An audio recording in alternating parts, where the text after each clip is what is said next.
Hello everyone, आज के इस वीडियोस में रिवर्स फॉरवर्ड ड्यूअल स्टार्टर के साथ इंडिकेटिंग लैम्प का कंट्रोल वायरिंग देखेंगे।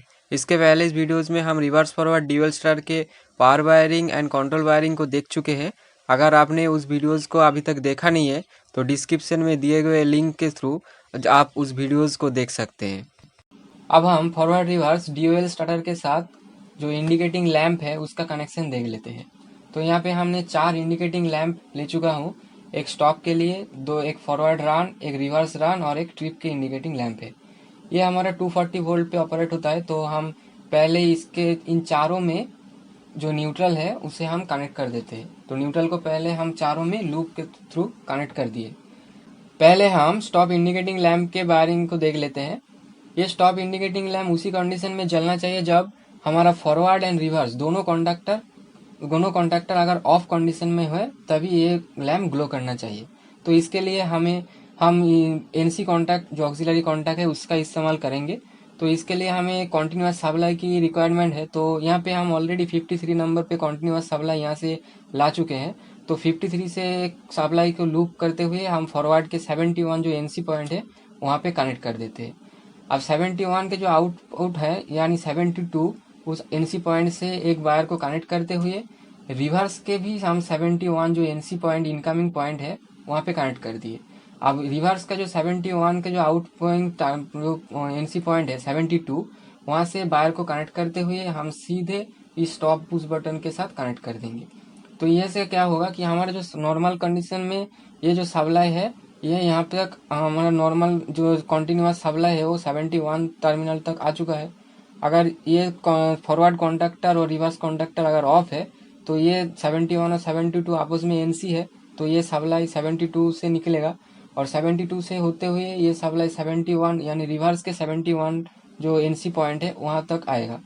अब ये भी रिवर्स भी हमारा ऑफ कंडीशन में ही है। तो 71 से जो सप्लाई है वो हम रिवर्स के 72 से निकले हुए हमारा स्टॉप जो इंडिकेटिंग लैंप है उस तक पहुंचेगा और पहले से ही हमें यहाँ पे न्यूट्रल का कनेक्शन करके रखा तो हमारा इंडिकेटिंग लैंप गोल कर जाएगा।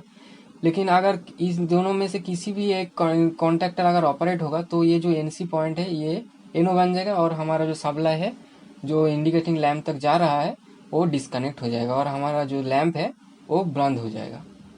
अब हम फॉरवर्ड रन इंडिकेटिंग लैम्प का जो वायरिंग है उसे देख लेते हैं। इसके लिए हम फॉरवर्ड कॉन्टैक्टर के एनो जो कॉन्टैक्ट है यानी ऑक्सिलरी कॉन्टैक्ट है उसका इस्तेमाल करेंगे।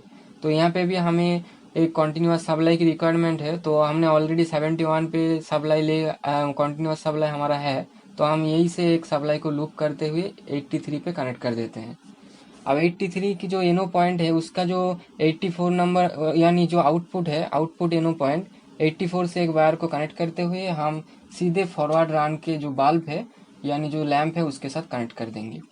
यानी जब हमारा फॉरवर्ड कॉन्टैक्टर ऑन होगा तब जो 83 नंबर का जो सप्लाई है वो हमारा 84 पे मिलेगा क्योंकि हमारा जो ये ऑन होते ही हमारा जो ये 83 और 84 ये जो एनो कॉन्टैक्ट है ये ऑपरेशनली एनसी बन जाएगा और ये सप्लाई 84 से निकलते हुए हमारा फॉरवर्ड रन के इंडिकेटिंग लैम्प के लैम्प तक पहुंचेगा और हमारा लैम्प ग्लो कर जाएगा क्योंकि पहले से हमने न्यूट्रल तो पहले से ही कनेक्ट करके रखा हुआ हूँ।